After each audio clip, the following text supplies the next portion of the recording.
Hello, this is Siraj. I welcome you to this presentation on Gartner's Enterprise Architecture Framework, which is one of the top 4 frameworks along with Zachman, TOGAF, and Federal Enterprise Architecture. Here in this presentation, I will briefly introduce Gartner's framework and compare all of these 4. Enterprise architecture is the process of translating business vision and strategy into effective changes of an enterprise. The process involves understanding the business process, including people, information, and technology, and its environment in a complex system by way of creating principles and models in order to develop a smarter business system for increasing value for money, both in short and long run. But, however, it is not intended to be used only at a solution or project level, but for big decisions that an organization's leadership team have to make. This is a strategic tool for optimizing fragmented components of processes for greater agility and better investment decision. If we compare enterprise architecture with business architecture, then enterprise architecture addresses the architecture of the whole enterprise from a strategic planning and business transformation perspective.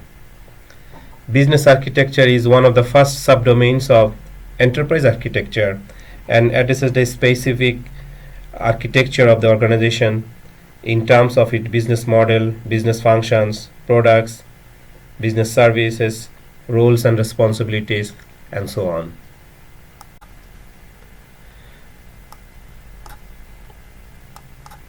The Gartner's Enterprise Architecture Process Model provides organizations with a logical approach to developing an enterprise architecture. It is a multi-phase, iterative, and non-linear model focused on enterprise architecture process development, evolution, and migration, and governance, organizational and management sub-processes. It represents key characteristics and is synthesis of best practice of how the most successful organizations have developed and maintained their enterprise architecture. The one you see in this slide is the revised versions from the ones developed in 1996 and 1999 by Gartner, which is one of the leading information technology research and advisory companies based in the USA. There has been a shift of Gartner's framework from the technical realm to holistic enterprise architecture. In its holistic enterprise view, enterprise architecture is intended to bridge the gap between strategic planning and implementation efforts. To bridge the gap requires a process that is holistic in its coverage and enterprise-wide in scope. By holistic, it means that the process must cover the impact of strategic business change on more than just technology. It must cover the impact of change on business processes and information. It brings together 3 constituents strategically: business owners, information specialists, and the technology implementers. Therefore, the 3 primary viewpoints of Gartner's framework are enterprise business architecture, enterprise information architecture, and enterprise technology architecture. Enterprise architecture in the Gartner's view is about strategy, not about engineering. It is focused on the destination. The 2 things that are most important to Gartner's are where an organization is going and how it will get there. In its 2005 version, the iterative nature of the process has been retained and extended. At any given point in this framework, as you can see here, according to the Gartner, each component will have a different level of maturity in terms of process, content, applicability, and governance. In the following slides, each of the components of this framework will briefly be introduced.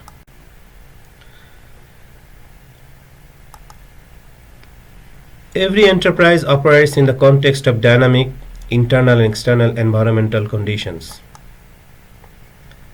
that will affect the enterprise future state.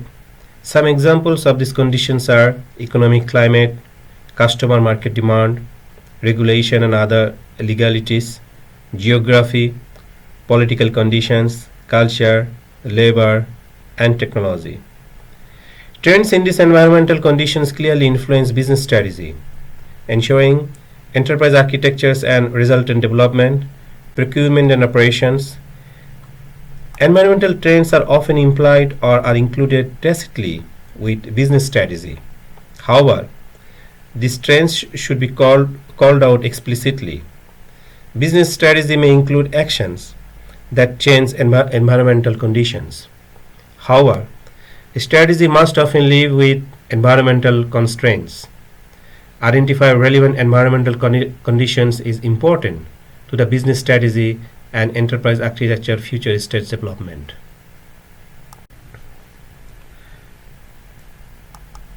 Many organizations face complex and unwieldy challenges in assessing and articulating the changes necessary to implement business strategy at a more detailed level. If an enterprise is to be successful bridging the business context vacuum, for example, weak integrity of some senior executives, then a mechanism must be deployed to articulate the impact of strategy on the enterprise. This mechanism can be termed as enterprise architecture mechanism. Many times, an enterprise's biggest challenge is not in the development of business strategy itself, but rather in assessing and articulating the changes necessary to implement a strategy at a more detailed level.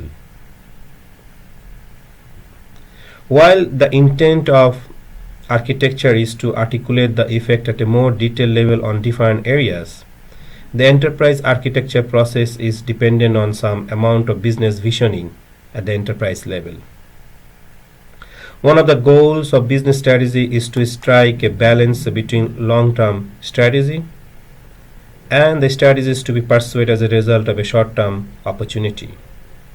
The major difference regarding these two types of strategy is time. While everyone would love to achieve their strategy as quickly as possible, traditional strategic planning includes a longer planning horizon, say for 18 to 36 months, for most companies than short-term digital innovation planning. Enterprise architecture enables a business strategy by providing a set of models that depict the state of business, information, and technology architecture in the enterprise, making it easier to conduct impact and scenario analysis. The result of this paradox is that early attempted business strategy will be more cumbersome and time-consuming because of the lack of modeling assistance.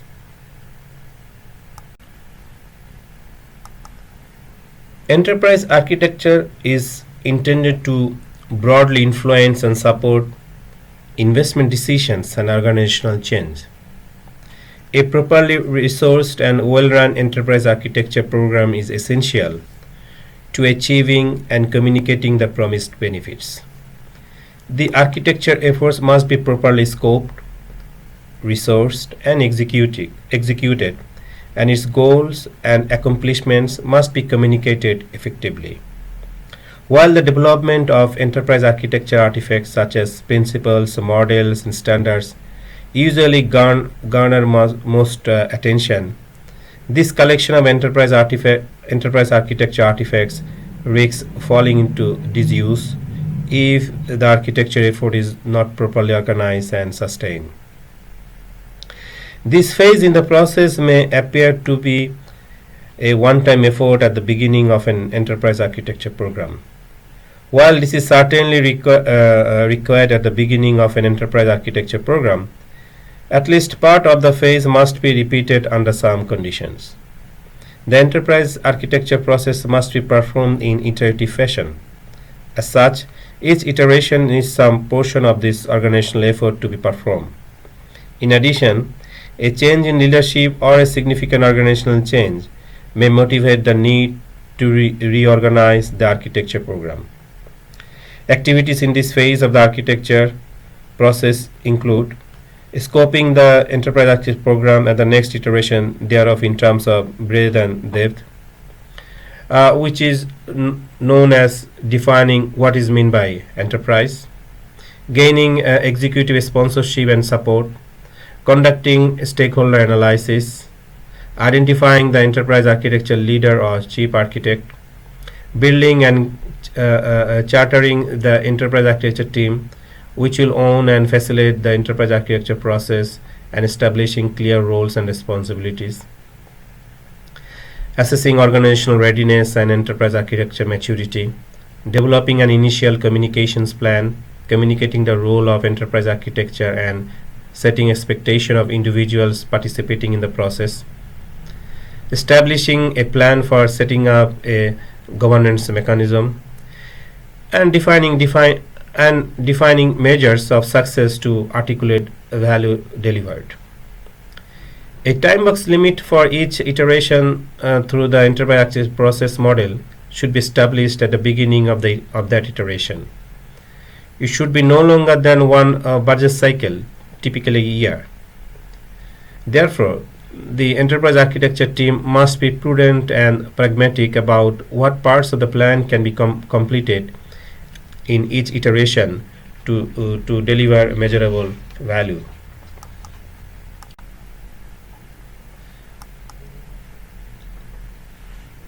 Architecting the future state of enterprise architecture is the heart of the entire process. The goal is to translate business strategy into a set of prospective guidance to be used by the organization in projects that implement change. However, it should be noted that this is a pitfall for many organizations that only do this via a series of white papers, which are entirely ignored by the organization and thus yield no value. Balanced attention to the rest of the process is required. Future state architecture produces the following class of work products. Requirements that is express the need of the enterprise, principles that provides high level guidance for decision making, and models that illustrate future state architecture in greater detail to guide more detailed decision making. This leads to forming three primary development areas, such as develop requirements, develop principles, and develop models.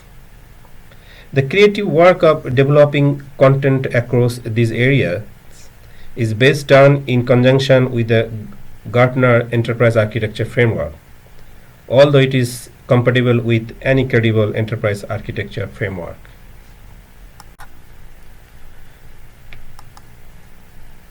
Organizations complete future state analysis is an impetus for change and to ensure that investments support business strategy requirements.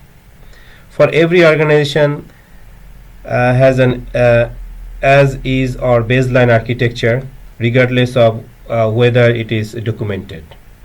If it were not created via enterprise architecture guidance, some would say it really is a current state environment because it was never really architected. Understanding and documenting current state architecture is necessary to proceed with plans to close the gap between current and future states. The purposes for documenting current state architectures are to provide an initial baseline to compare against future state, help identify dysfunctions, duplications, complicity, and dependency, facilitate continual updating of infrastructure documentation, and serve as reference material.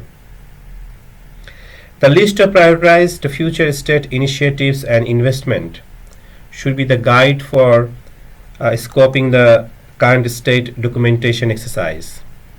Future state business and information requirements, principles, and technology implication provide evaluation criteria for assessing the applicability and appropriateness of technology, products, and standards. Scoping the current state documentation based on future state architecture helps answer the following questions about applications, infrastructure, and standards. Do they support future state IT requirements? Are they consistent with your position on technology or technology market trends? Are they aligned with the design principles? Identify technology requirements that are not met by technical infrastructure. These are the gaps. Gap analysis is the step of the enterprise architecture process that seeks to identify differences between current state and future state specifications from the enterprise architecture deliverables. A solid gap analysis describes offerings in terms of architectural models and compares them with future state specification models derived from the enterprise architecture process. IT organizations must be aware of neglecting the gap analysis phase of enterprise architecture. A common failure for an enterprise IT organization is skipping this critical step is to fall back on previous bad habits. Gap analysis should be performed on every architecture viewpoint. The following key inputs are required, although not exclusively, to effectively identify, analyze, and propose recommendations. These are business solution requirements from the common requirements vision, conceptual architecture principles, future state specifications, future state architecture models and artifacts, and documentation of the current state architecture. The gap analysis phase specifies the following steps to use the inputs. 1. Identify and classify cultural, structural, and functional gaps. 2. Analyze gaps. 3. Develop recommendation. And 4. Prioritize recommendations, which are illustration of interdependencies, and prioritize that are completed to fulfill the recommendations to close the gaps from the scenario list as warranted.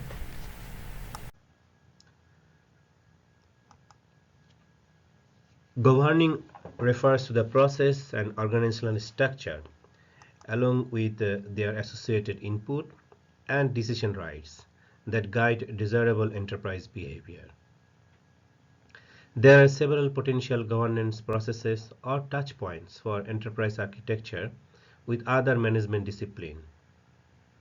On the other hand, managing refers to the discipline of creating and maintaining enterprise architecture artifacts. The two most important types of governings are to govern the structure and content of enterprise architecture artifacts and the linking of project portfolio management with enterprise architecture compliance. Managing includes the management of the enterprise architecture program itself.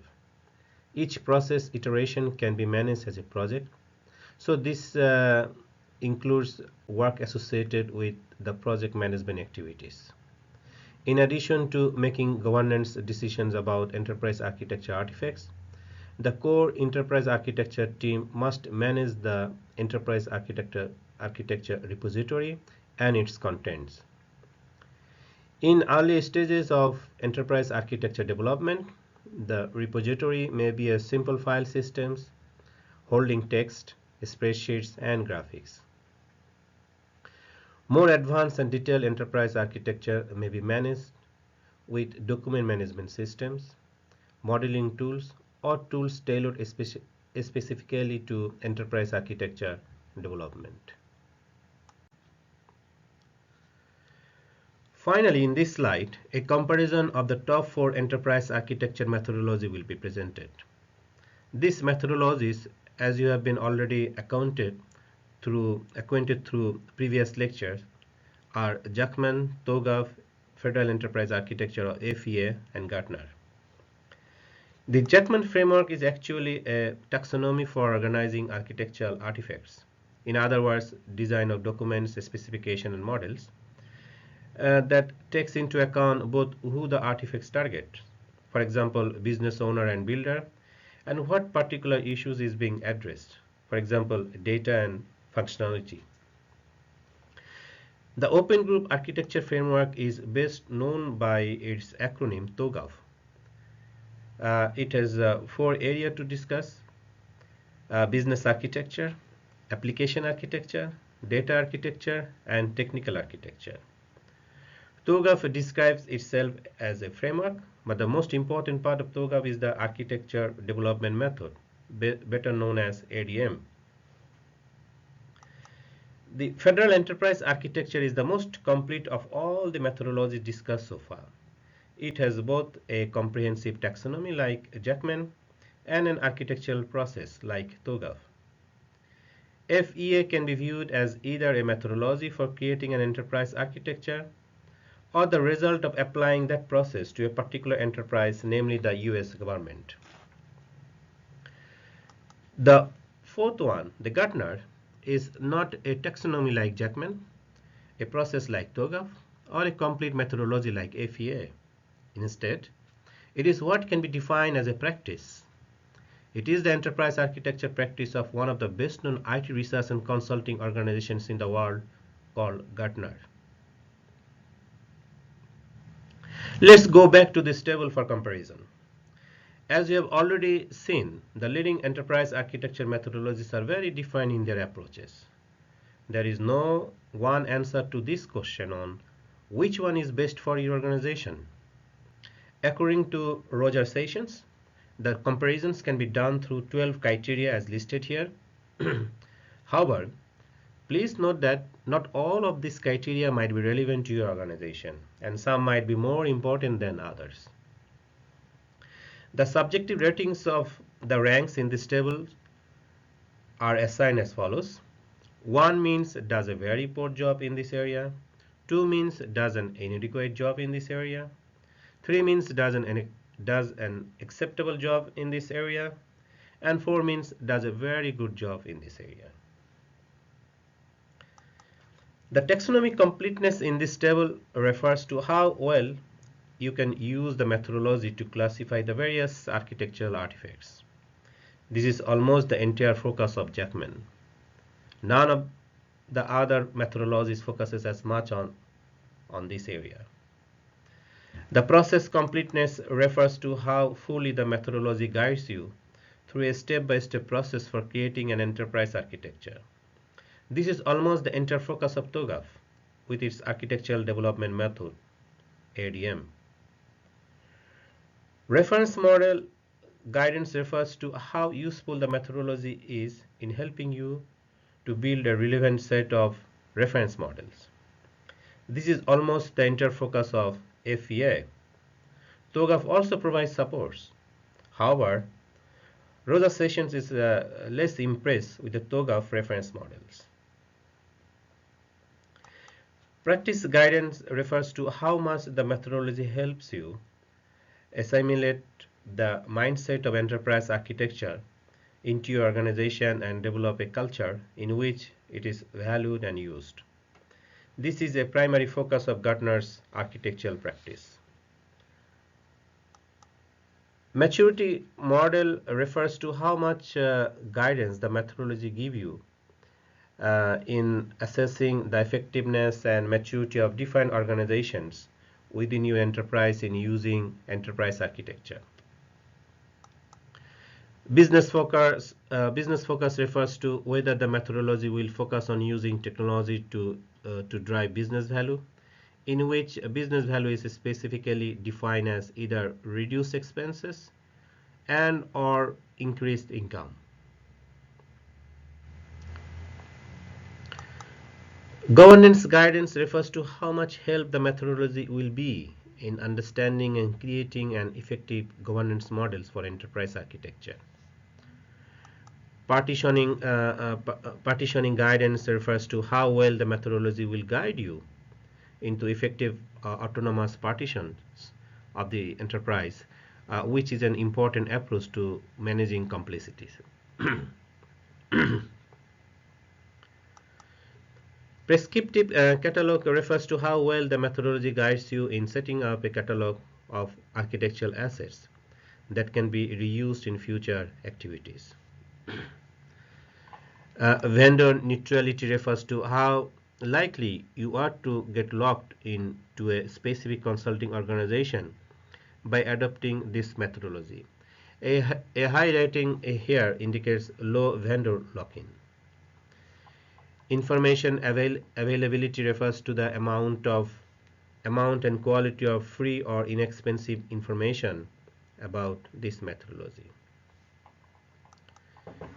Time to value refers to the length of time you will likely be using this methodology before you start using it to build solutions that deliver high business value. So as you can see here, none of the enterprise architecture methodologies is really complete. Each has its strengths and weaknesses. These methodologies are quite different from each other, both in goals and in approach. Then which one to choose? For many organizations, the best choice is all of these methodologies blended together in a way that works well within that organization's constraints. Whichever route you choose, according to Roger's sessions, remember that enterprise architecture is a path, not a destination. And enterprise architecture has no value unless it delivers real business value as quickly as possible. One of the most important goals of any enterprise architecture is to bring the business side and the technology sides together so that both are working effectively towards the same goals.